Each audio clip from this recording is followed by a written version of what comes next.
Yeah, go on, hop it. Get out of the bloody bus stop, will you? Come on, the bus is coming. Come on, and you're idling. You shouldn't leave that running. Mate, yeah. Today's footage comes from Reggie Photo, and you'll find their channel linked down below in the description. Make sure to check them out and show some support. This one's packed with tense moments, sharp exchanges, and a powerful reminder of why knowing your rights truly matters. So let's jump right into it.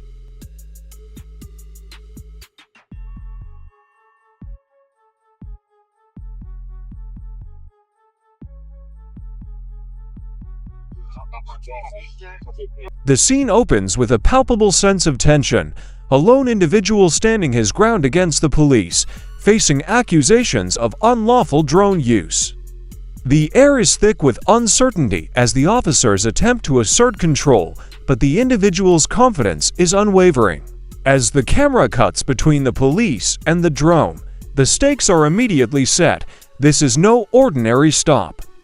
This is the first spark in what promises to be an intense showdown.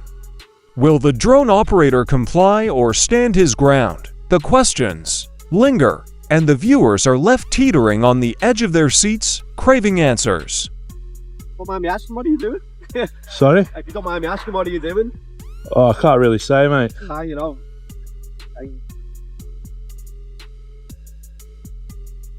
Obviously, I can't stop you doing what you're doing outside the port, but if you do go within the port and take any photographs, it's a bylaw offence, which you're not allowed to do.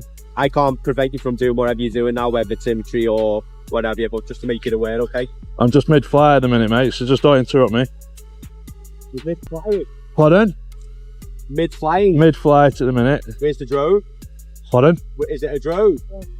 I didn't say I had a drone. No, you said mid-flight, that's all. I didn't understand what you meant, that's all. Oh, alright. Be a drone.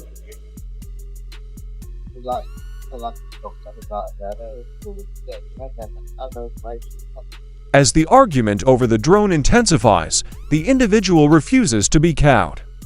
The police try to lay down the law, citing regulations and the threat of a fine. But the drone operator, armed with his own knowledge, counters each point with precision. It's a back-and-forth volley of legal terms and power plays, with neither side willing to back down. The police may be armed with authority, but the individual's defiance is unmistakable. The scene builds with escalating tension, leaving the audience to wonder, how will this standoff resolve?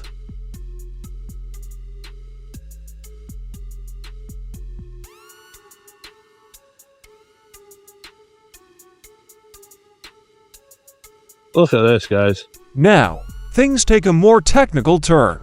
The police bring up geofencing and drone regulations, but it's clear that the individual isn't just a drone operator, he's informed. As the two sides debate the fine details of drone laws, you can feel the power shift. The police, who were once the unquestioned authority, now seem out of their depth. Every word from the individual lands with precision, cutting through the haze of confusion. This isn't just about a drone. It's about knowledge, rights, and the will to stand firm. Who can't stand in the road? You don't have to think about my safety. I do think about I'd consider your own, buddy. That's my job. I'd consider your own. Can't stand in the middle of the road. I can stand wherever I like. Okay then, I'm just warning you, I didn't need to get no. I'm just warning you, just get out of my way. You don't need to be polite. What's your business with me? I'm telling you not to stand in the road. I'll stand where I like, alright? Okay, sir, I'm just warning you. And what's all that? What's that flag about? What's that flag about? It's just, the basic is that I don't want somebody to stand in the road and get knocked down. Okay, sir. Give it all that, Right. whatever. Okay, sir. Right, just Jog on then, go on. Go on, jog on. Are you finished? It's called a walk of shame, by the way. You parked in a bus stop as well. You parked in a bus stop. I've stopped to tell you not to. You've stopped? You're not even a proper copper. I am. I've got the powers within the mile of the port. A mile of the port? Yeah. So what crime have I just committed for you to stop in a bus stop? You didn't commit a crime. So get in your car and get out of that bus stop. I'm just advising you. Advise me for standing in the road? Yeah. I was crossing. Get knocked down. Do you do that for every member of public? If somebody's in the middle of the road, I do. I was waiting to cross. I'm just advising you. You are crazy. Get back. Now, the police start to show their true colors. Frustration boils over as they try to dictate where the individual can stand and what he can do. The intensity reaches its peak as the individual calls out their authority or lack thereof. The officer's patience runs thin, but it only fuels the fire. The drama escalates into a power struggle, with both sides digging in their heels. The words are sharp, and every second of this confrontation feels like it could boil over into something far worse. Back in your car. Go on. Hop it. Go on. Hop it. You have no jurisdiction with me here today. Your bylaws count for nothing with me here. So hop it. Go on. I'll be very, very careful. Go on, hop it. Hop it. Get out of that bus stop. Yeah, lick your tongue.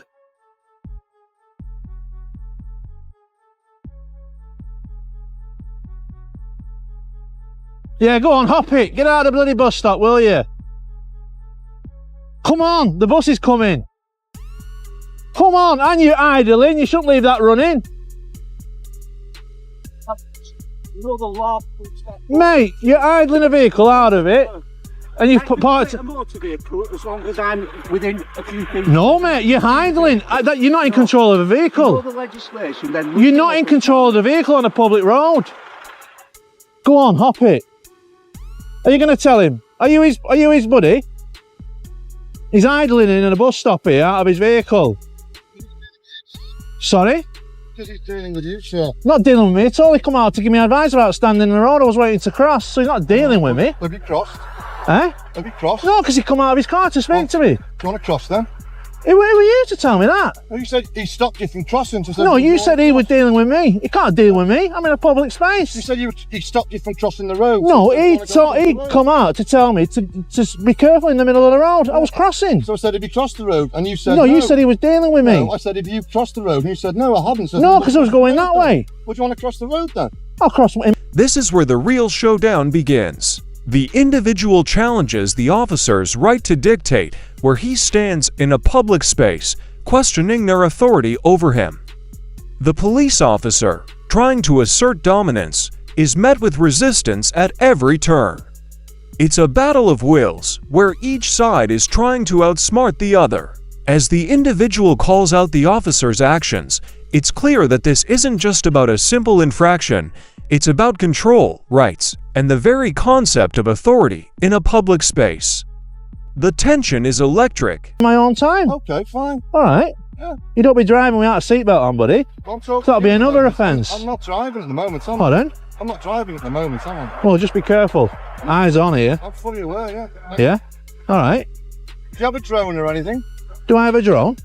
Could I ask you what the handset is there? What that is? Yeah, what is it? What's it got to do with you? Oh, you've got a phone in it and a handset. Yeah. Okay, so the chances are you may have access to a drone, so you can watch images or control the drone from the handset. Do you know this is you're not permitted to fly in here? You know that? Over the fence, it's a bylaw offence. Bylaws 2000. Yeah, it's got geofence, so you can't do it. Yeah. So you're not clever enough to work that one out No, either. I'm just going to tell you that you can fly here, but you can't go over the fence. Mate, it's bylaw offence. I've not got a drone with me. Okay, fine. Well, I'm just saying, if you had, Yeah. and you are going to, you can't fly over the do you know there's an app that's called Drone Assist? It tells you where you can and can't fly. I'm not saying that, but it doesn't stop people from doing it, though, does it, sir? Yeah, but they'll be committing a criminal offence. Yeah, I don't break the law. I'm just advising you, sir, not to break the law. Well, I already know that. If you get a license, operator's ID and everything, you know that in advance. I know exactly, sir, but you're not doing it, are you? Yes. So what's your issue? The officer steps up the pressure, demanding compliance, but the individual is having none of it. With every aggressive demand, the person's resolve grows stronger. I can stand wherever I like becomes a defiant mantra, and the police are caught in a game they can't win.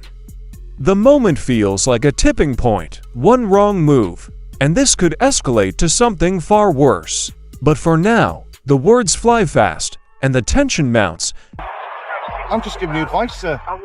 The problem is with you port police. Oh, go on, sir, go on. Yeah, it is. Go on, sir. You go well and beyond your jurisdiction. All right. Out of that port. Eh? What is my jurisdiction? Minding your own business, getting involved with public when it don't belong to you, you know. I have jurisdiction, sir. Out here? Yeah. What, to hassle me now? No, to speak to you, or to find out. I don't have to speak back to you. No, you don't, but you are. To find out if you're using a drone or not. Yeah, but have I got the right to remain silent? Yeah, but you're not though, are you? Eh? You're not, but you had the right to remain silent when I pulled up. The focus shifts back to the drone, but now the conversation turns to the technicalities of the phone being used to control it. The individual remains calm. But it's clear that this is the moment where they are trying to outsmart the police, who are clinging to their own misunderstandings. Every new piece of information adds fuel to the fire, and the police find themselves scrambling to keep up. This moment is a stark reminder that, sometimes, knowledge is just as powerful as authority. Yeah, but outside here, in a public space, you don't. We have jurisdiction here. No, you don't. Okay. No, you don't. Okay, tell me why I don't. So basically, if I told a member of public... No, sir. Tell me why I don't. If I told a member of public... Under what legislation do If I told a member of public... I'm going to tell you now. I'm going to give you an algorithm. What legislation? If I told a member of public to fuck off right here now... Well, you're not authorised to, are you? I am a member of public, I right? wouldn't tell anyone to fuck off anyway. No, I'm just saying I won't do that. Yeah. I'm saying if I did, you couldn't do me for public order. That's the legislation there, section 5. Here, the battle shifts from drones to the very concept of jurisdiction. The individual questions the authority of the police, challenging their ability to operate outside of the port area. The police claim jurisdiction, but it's clear they're on shaky ground. The individual's calm but assertive questioning creates a level of uncertainty that rattles the officers. The conflict isn't just physical anymore, it's a battle of legal boundaries. The tension is palpable as both sides try to define the space they control. There and then. Why not? You can't arrest me for that offence. The section 5 public order is a fixed penalty, and which is you can arrest under section 24. The individual dives deeper into the law, challenging the police to enforce something they can't. They invoke the Public Order Act, and suddenly, the police are on the back foot. The individual's knowledge of the law is uncheckable, and it forces the officers into a defensive position. This is more than just a confrontation, it's a battle for legal supremacy, and the person behind the camera is winning. The officers are scrambling to justify their actions, but the individual stands tall, making it clear that their rights are being trampled. Proving it for me. But we would detain you. But do you know, if you detain me, right, and it didn't escalate matters beyond in a guilty, you would be liable for that detainment of me, an unlawful arrest. You know that, don't you? Well, not if Merseyside have asked us to do it. No. Because the police threaten detention, but the individual doesn't flinch. In fact, this might be the most dramatic moment so far, as the individual calmly explains the legal ramifications of an unlawful arrest. The officer stumbles, trying to assert control, but the reality is sinking in. They don't have the power they thought they did. The threat of detainment hangs in the air, but it's clear that the individual has already won this round. The suspense builds as the two sides stand off, each holding onto their own version of the law. Supposed to do? Huh? Do I ignore it? Well, I'm glad you've said that you would, because you would find yourself in trouble if you did that. The public came over to me and said, "This has just happened. Do you want me to ignore it?" Well, the individual seizes the moment to educate the officers on Section 5 of the Public Order Act. It's an intellectual sparring match where the individual proves they know more about the law than the officers trying to enforce it. Every word is calculated, every argument is solid, and the officers are left to squirm in their lack of knowledge. The intensity of the exchange is not just about drones or public order. It's about power, knowledge, and the will to stand up against authority. I know. And any responsible drone owner wouldn't do that. But you can't go over the fence anyway. Exactly. So you have just come out, right? Had a bit of a debate for nothing. I've just advised you. And your man here, right? I've just advised you, sir, that it is an offence under the bylaws. No, well, we know that. We do know that. We do know that. Yeah? As the conversation takes a more heated turn, the individual reasserts that the police have no jurisdiction over public space, no matter how hard they try to claim it. The officers are forced to backtrack as their jurisdiction is called into question. This is a critical moment where the individual takes control of the narrative, turning the tables on the police and demonstrating how their legal knowledge trumps the authority they thought they had. The tension is thick, and the stakes are high. It's not the 249 grand ones you got. No, I'm not saying that. I'm saying you can control them from a phone. Do you know what this cradle is? And you're saying to me you can't control a drone from a phone. Do you know what this cradle is? No. It's just a... Well, I know what it looks like. The drone debate takes another turn, with the individual explaining how drone control works and why the police's assumptions are incorrect. It's a moment of revelation. The individual's knowledge isn't just broad, it's deeply specific. With each passing second, the police's lack of understanding becomes more evident. The tension lingers as the police try to salvage their position. But it's clear that the individual is once again in control of the conversation. Well, So it's pointless you coming over then, isn't it, really? You do not have faith in the geofence? I don't know anything about this geofence. Yeah, it's protected. If I went to fly over here, right, it would say low signal GPS, just like I have tried flying close to places before. You know. The individual now turns the tables entirely by testing the police on their own legal knowledge. It's a game of chess, and the individual is one step ahead at every turn.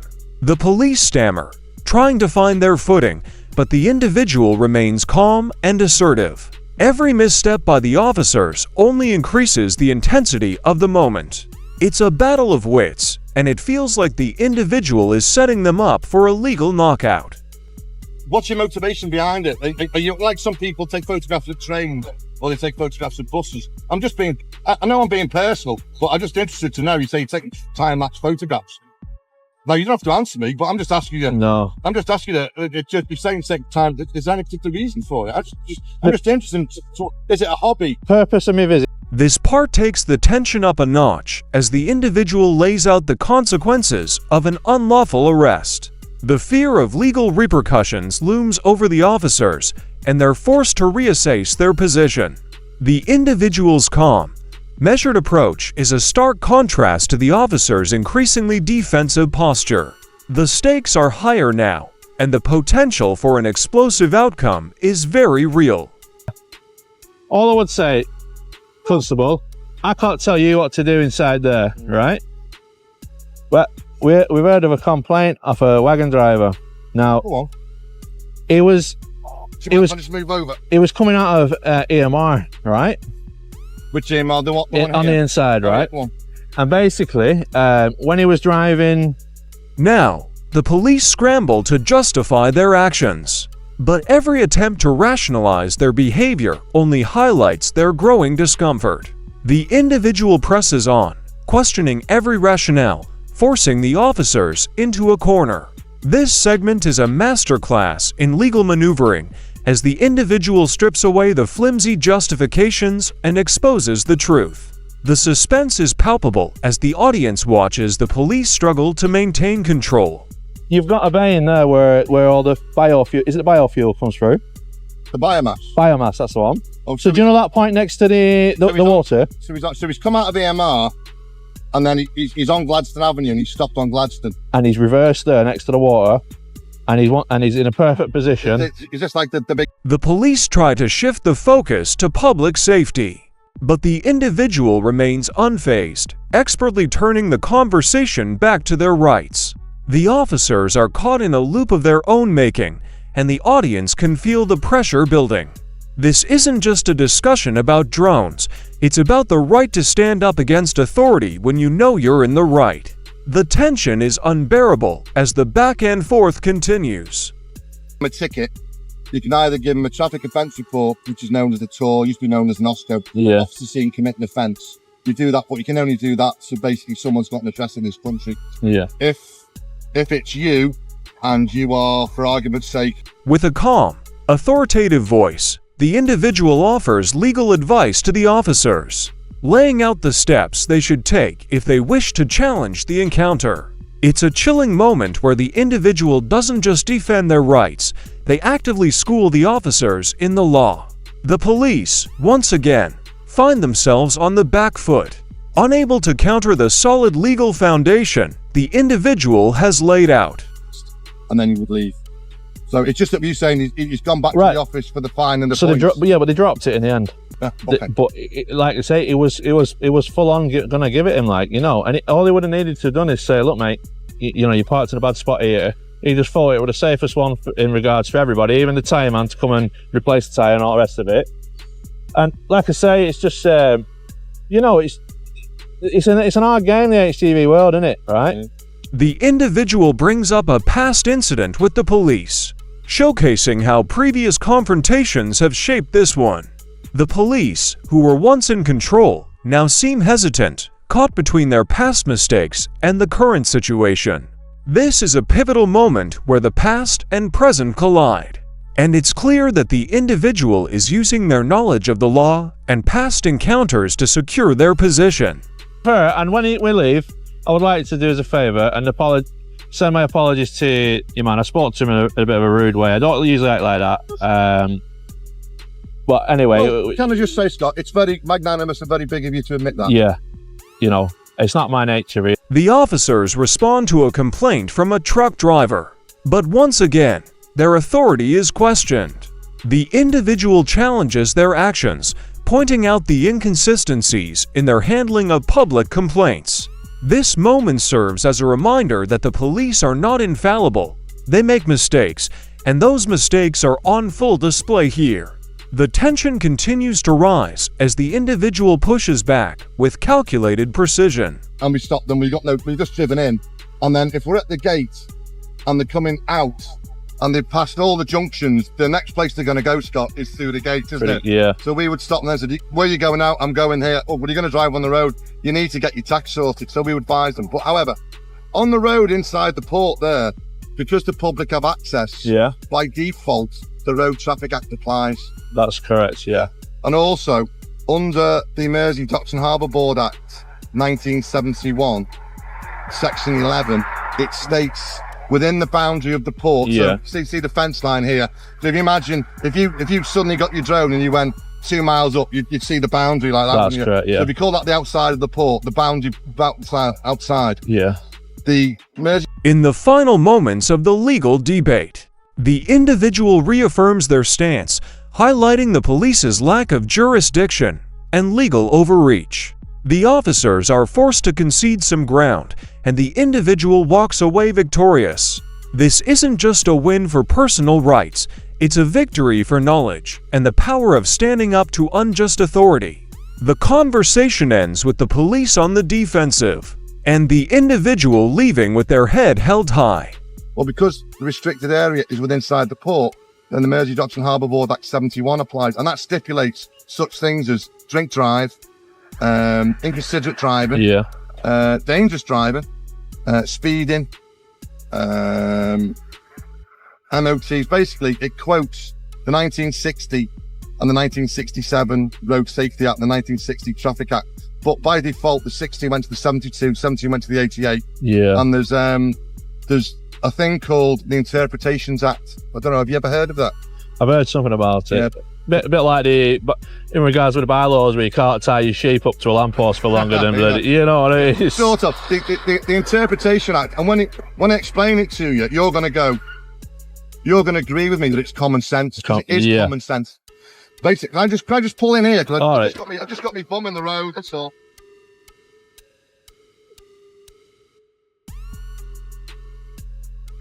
I don't fancy getting hit before I go off. Yeah. The Interpretation Act. I think it was 1898 or 1878, but it was redone in the late 1970s. And basically, if me and you come up with an act of parliament now saying, you can't park here and you can't climb the fence, and you can't climb the fence because in the 2000 Act of the Climbing the Fence Act, it says you can't climb the act. we refer to the 2000 and say, you can't do it now because it says in the 2000. If the 2000 is subsequently reviewed and the Climbing the Fence Act now is 2028, Yeah. instead of looking back on ours now at 2022, they say the Interpretation Act applies, and unless our act now is revoked, Yeah. our act stands. Right. So when they've got the 60 Act and the 60... The video concludes with a reflection on the encounter. As the individual reflects on the nature of the confrontation, it's a moment of quiet victory, but there's no mistaking the weight of what's been accomplished. The message is clear: knowledge is power, and standing up for your rights is always worth the fight. As the video fades out, the audience is left to ponder the implications of this powerful encounter.